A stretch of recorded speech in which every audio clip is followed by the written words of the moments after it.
Студия «Рисалат» представляет многосерийный мультфильм «Люди, упомянутые в Коране». Этот мультфильм основан на реальных событиях, упомянутых в Священном Коране. Автор сценария – Мухаммад Бахджет. Звукорежиссер – Саха Араби. Продюсер – Халид Саад. Монтаж – Ясер Амин. Режиссер – Мустафа Аль-Фармави.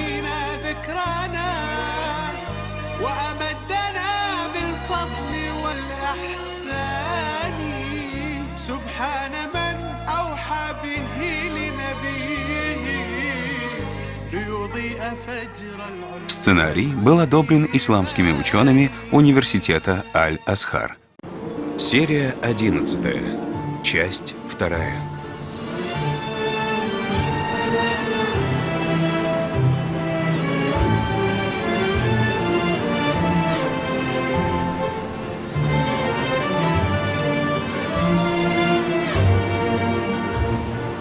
Это крепость Каид-Бэй, один из важнейших памятников истории Александрии. Что означает слово Каид-Бэй? Это имя султана, который построил эту крепость. Султан Аль-Ашраф Саиф Аль-Дин Каид-Бэй.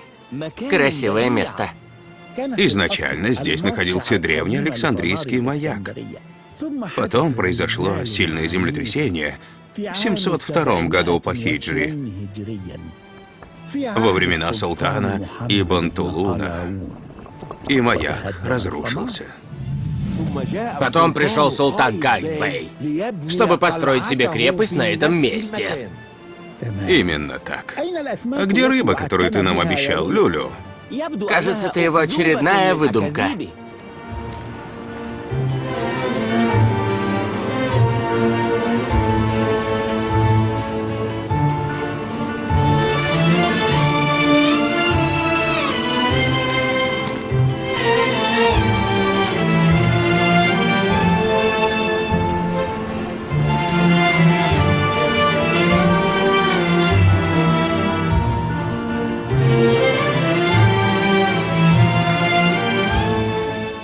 Ну, как вам рыба? Ничего. Ничего? Ты ел ее как хищный зверь. Я не понимаю, куда идет вся эта еда? Хватит спорить. А теперь, Люлю, расскажи нам об этой достопримечательности как житель Александрии. С большим удовольствием. Этот памятник относится ко времени древних египтян. Что за глупость? Я в чем-то ошибся? Ты не знаешь столб Савари?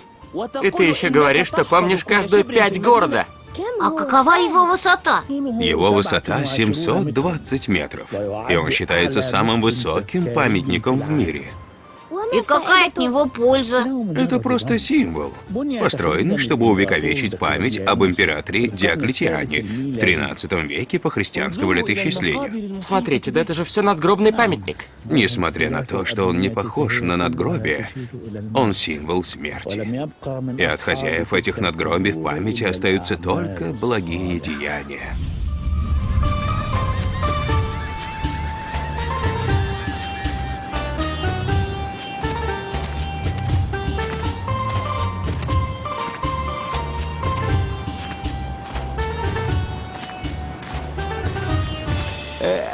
Покажи мне, сколько у тебя устриц с собой? Что?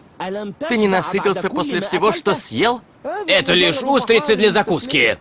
Давайте, готовьтесь к погрузке товара на судно, пока я сделаю двухракатный намаз в мечети Эль-Мурси Абуль-Аббаса. Я пойду с вами, капитан. Хорошо, сынок, пошли. Абу Хурайра передает, что посланник Аллаха, да благословит его Аллах и приветствует, сказал: Мир вам и благословение, благодать Аллаха. Мир вам и благословение, благодать Аллаха. Да примет молитву Аллах, капитан. У всех по воле Аллаха. Я могу спросить, что делают эти мальчики? Они изучают благородный Коран и хадисы. И обучаются религии. Я тоже хочу обучаться, как и они. Ты имеешь в виду, что хочешь присоединиться к их уроку? Нет, я имею в виду, чтобы вы рассказали мне про Зулькарнайна и я получу от этого пользу, как от урока. Хорошо. На чем мы вчера остановились? На том, что когда Зулькарнайн отправился на запад, он встретил там народ и распространил среди них справедливость. Да. Зулькарнайн закончил свое дело и решил уйти оттуда. Он и его войско прошли долгий путь.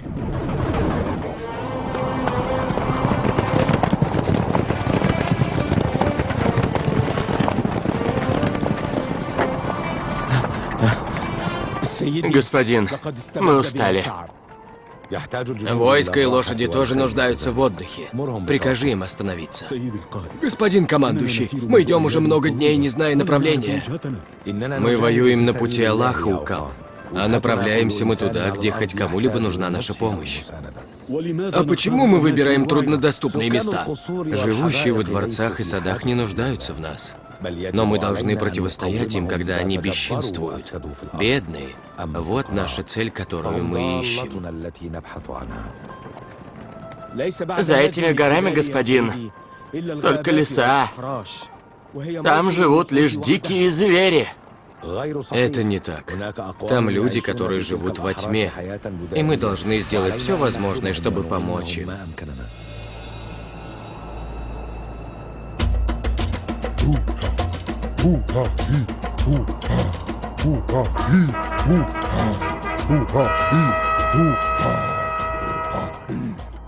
Молитесь, чтобы древние духи Шарира одолели Двурогого. Остановись, колдун. Зулькарнайн не причиняет вреда тем, кто с миром встречает его. Он просто хочет помочь людям. Мы должны защитить наших богов, которым поклонялись наши отцы и деды. Защитить? Его войско еще никогда не проигрывало. Нам помогут духи наших богов. Если эти боги могут воевать, тогда выйди против Зулькарнайна один. Что ты говоришь, вождь? Я спасаю жителей моей деревни. Предупреждаю, бойся гнева Двурогого. Ты призываешь сдаться вместо того, чтобы настроить на войну.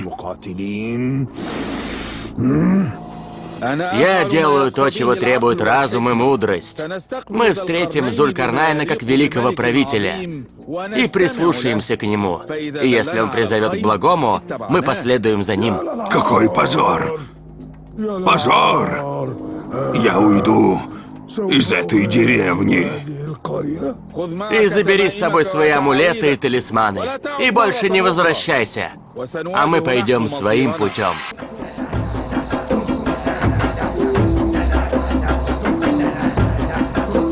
Что они делают? Они исполняют приветственный танец. И через него выражают свою покорность. Поблагодари их, но я хочу сказать им кое-что. Тихо, люди! Мы должны быть покорны одному лишь Аллаху, и Аллах не делает различий между богатыми и бедными, белыми или черными. Только ваши благие деяния возвеличивают вас в глазах Аллаха. Господин, вы куда? Пришло время молитвы и уединения с Аллахом.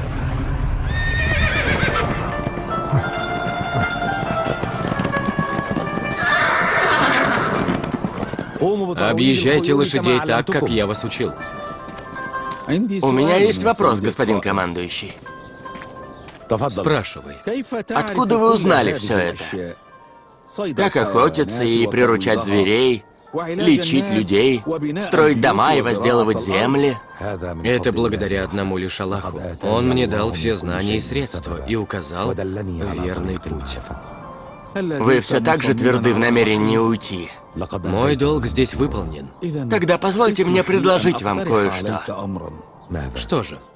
Там на юге есть народ, который нуждается в вашей помощи. Я отправлюсь к ним по воле Аллаха. Но я должен предупредить вас. Поход на юг чреват опасностями. Там лютые звери, ядовитые растения и нестерпимая жара. Это меня еще больше обязывает отправиться туда.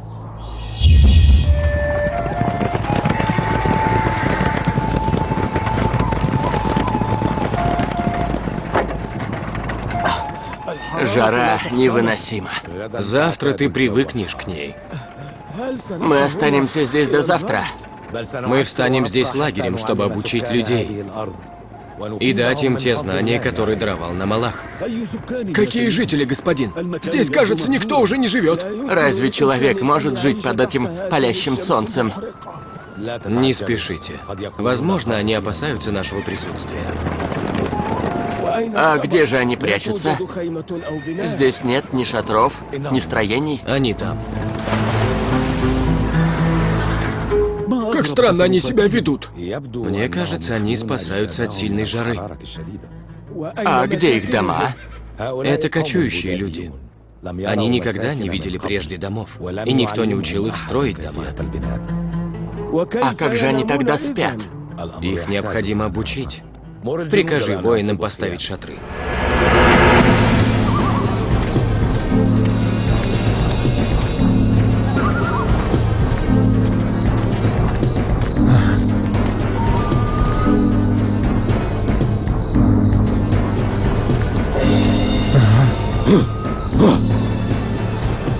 Kobanja hunja, Kobonja anija hujana, ojana zija, makinaja shukanja hatina subanija синджабара. Что они говорят? Они спрашивают о шатрах. Их удивила форма шатров, и они хотят себе такие же. Мы можем оставить им эти шатры и уйти. Со временем шатры обветшают, и они снова будут спать под открытым небом. Что же делать? Мы научим их строить дома, которые защитят их от солнца, и рыть подземные ходы, по которым они будут передвигаться в течение дня. Как прикажете, господин, но мы не знаем их языка. Я буду говорить с ними. А теперь я хочу, чтобы вы сделали большую пилу. Сейчас, господин. А ты, Укап, прикажи своим воинам снять с этих деревьев гибкую кору для веревок и собрать клейкое вещество с деревьев.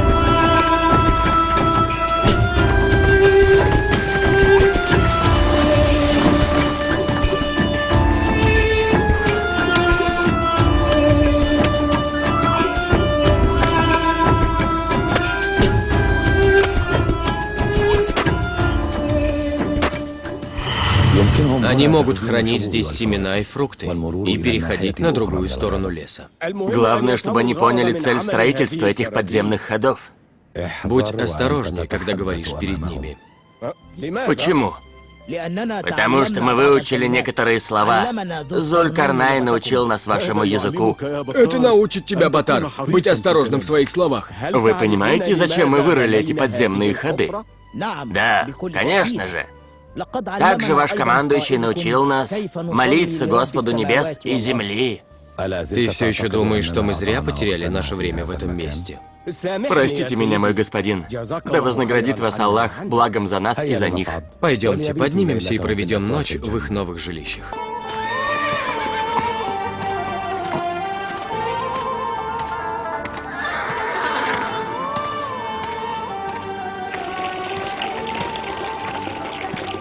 Господин, жара невыносима. Что вас заставило выйти на улицу? Эти привязанные лошади не могут сами себя напоить. Вы построили укрытие от солнца даже для диких зверей.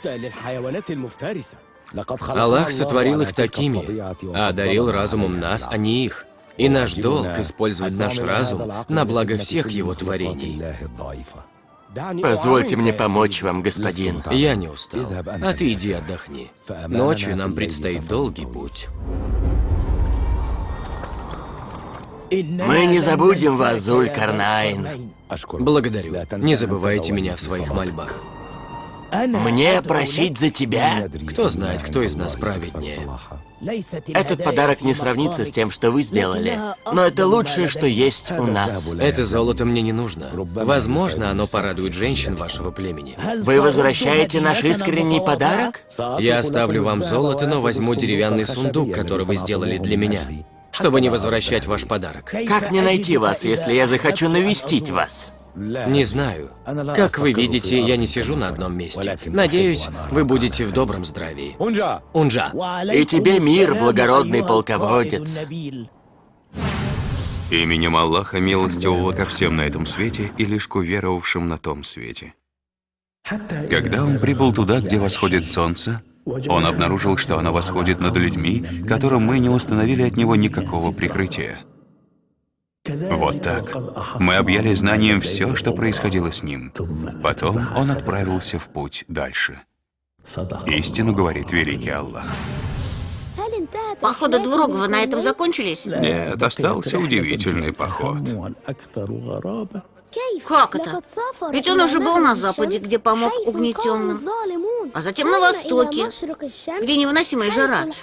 Так куда же он отправится на этот раз? Скажи. Об этом я расскажу тебе, когда мы будем в море, по воле Аллаха. Воистину, ваша община у людей единая община. Я же ваш Господь, так поклоняйтесь же мне.